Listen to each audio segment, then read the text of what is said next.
Quick reminder what this is. Have to do it every week, and it will fall on deaf ears or deaf ears. This is not a rankings system. Can't stress it enough. This is not a ranking system. I can tell you confidently Iowa is not going to be in my top 5 here. If I were filling out an AP ballot, if I were on the playoff committee, the University of Iowa would be in my top 5 because that is merit-based, and that is judged based on your resume of things you have done. The JP poll only cares about the future and only cares about who it would pick against who on a neutral field if they played tomorrow. That's it. Nothing you've done so far matters, at least in terms of you deserving a reward. It doesn't automatically drop you if you lose a game. So as sure as I explain that, like 60% of you won't get, well, the 60% who comment will not have listened to it. Let me put it that way. But I digress. We're in it for the love of the show. So let's go, Colin, Jesse, everybody. Let's tee it up, and let's start with the 25 through 21. We do have a new entrant here, a couple of them actually. So Wake Forest is at 25. It's the first time the Demon Deacons have been in here. My taste, I think they're still too low. So even though this thing says JP poll, I disagree with it on the regular. Like, for instance, 24. UCLA thoroughly disappointed me last week. I thought they'd drop out. As it is, they're down to 24. A&M is down another 8 spots to 23. They're mainly riding just roster strength right now. That's all that has them in the top 25. Nebraska is at 22. They're up 8 spots. Nebraska is in the top 25. This is momentous. And they play Michigan Saturday, friends. We're going to talk a lot more about that game Thursday. I think I went into a pretty lengthy diatribe about that on this morning's Late Kick Extra podcast. Clemson is at 21. I'm told Clemson dropped out of the AP poll. I don't think that's quite warranted. I think a lot of people just wanted to do it so they could sound cool and say, we dropped Clemson out of the AP. I'm telling you, there are not 25 teams that would be favored against Clemson tomorrow, and that's the way this poll works. So you do you, we'll do us. Okay, let's keep moving. Number 20 is Notre Dame. Notre Dame, Jesse tells me I had a typo, so he fixed it. Notre Dame is down 1 spot to number 20. Michigan State rises 4 spots to 19. Kentucky rises 3 spots to 18. Auburn is sitting there at 17. How about Pitt? So Pitt debuted in the JP poll last week. They are now up another 8 spots. Pitt is at 16. Pitt's a good team, man. You can handpick a few teams that are even above them that you'd probably rather play this Saturday than playing Pitt. I'll show you right now. Keep on going. At number 15, Iowa State's still there. Iowa State has lost 2 games because of losing the turnover battle, which counts. That means you lose.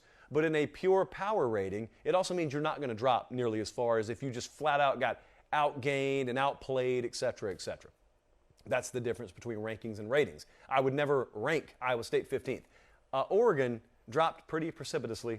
And even though I love weather, you know how rarely I use the word precipitously when talking football. They're at 14. Arizona State's a big riser. I just think the model's been a little bit wrong on Arizona State. Now, full disclosure, I'll tell you why.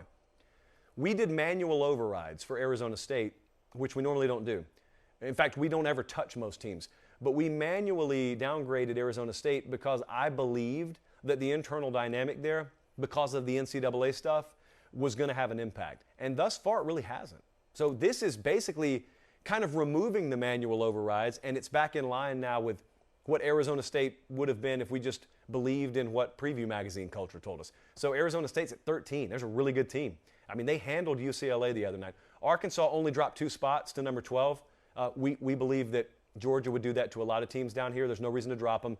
Florida dropped 7 spots to number 11. I think that may be a little too far. This is my personal taste. But that only rings true if the Kentucky game was an outlier. So let's wait and see if the Kentucky game was an outlier or if that just ends up being what puts them on a slippery slope to another 8-win season or something like that. All right, top 10 time. Iowa is a top 10 team now.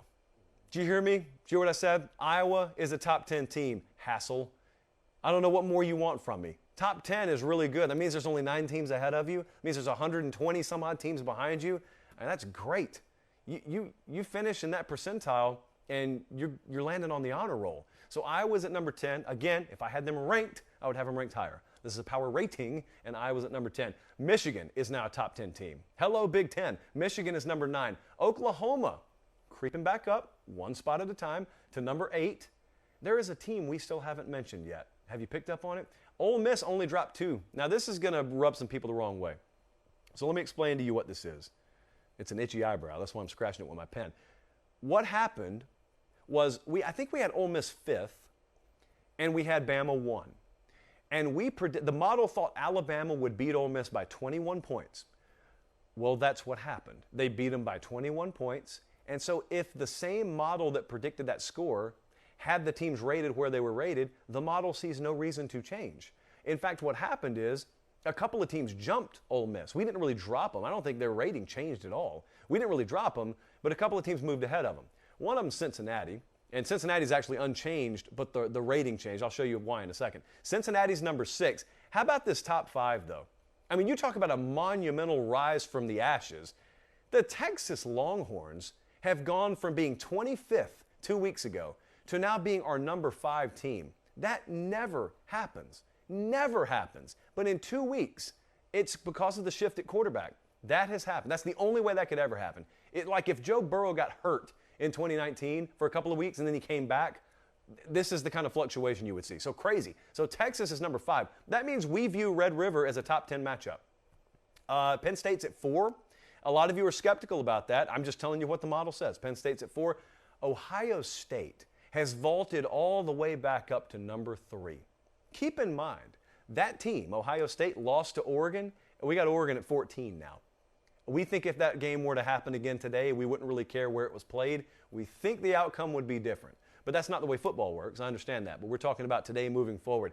Ohio State's all the way back up at number 3. Their resume does not warrant that. What the model thinks they are today moving forward is allegedly what warrants that. I'm suspicious of it, but I get it. It's not the only model out there of this nature that has Ohio State that high, by the way. Georgia is still our number 2 team. There is still about a 1.25 point difference in our model between Alabama and Georgia. Here's essentially what that means. It's a coin flip if they played in Atlanta Saturday, and Alabama's our number 1 team.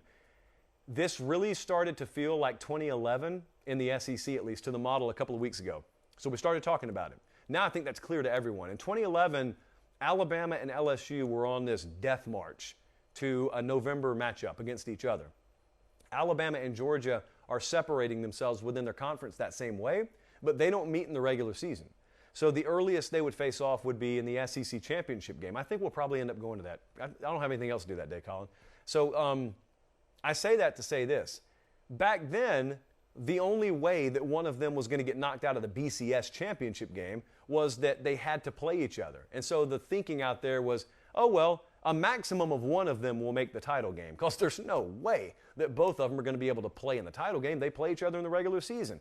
Well, then, and I want to emphasize this, my Iowa State Cyclones, I think on a Thursday night, ended up beating Oklahoma State. I was in a movie theater. I was watching the movie J. Edgar. That's how little faith I had. And shame on me. But then the iJosh, which I don't even think I was an Apple customer at the time, so whatever nondescript cell phone I had, it started going off. Can you believe what Oklahoma State just did? What, beat them by 40? No, they lost. And so I can't remember a thing about J. Edgar. Luckily, it was a movie based on history, so I already know the story. Because otherwise, if I was watching Jurassic Park that night, I would have been useless. Because I was freaking out. Because I realized we could actually have a rematch. And then justly, might I add, we got Alabama LSU in the title game. Well, that is starting to become a concern for a lot of you. And I'm cautioning you, don't worry about it. And I'm going to tell you why, because I just looked at my calendar and it says October 5th. So stop worrying about the playoff. I had someone ask me today, hey, it's been a great Renaissance season and all, but if Alabama and Georgia were to face off for the national title, would that ruin it? Friend, it would only ruin your college football season if you let one game define your football season. So even if you hate Georgia and Alabama, don't worry about it. Like, why should that have any impact on San Jose State versus Colorado State Saturday?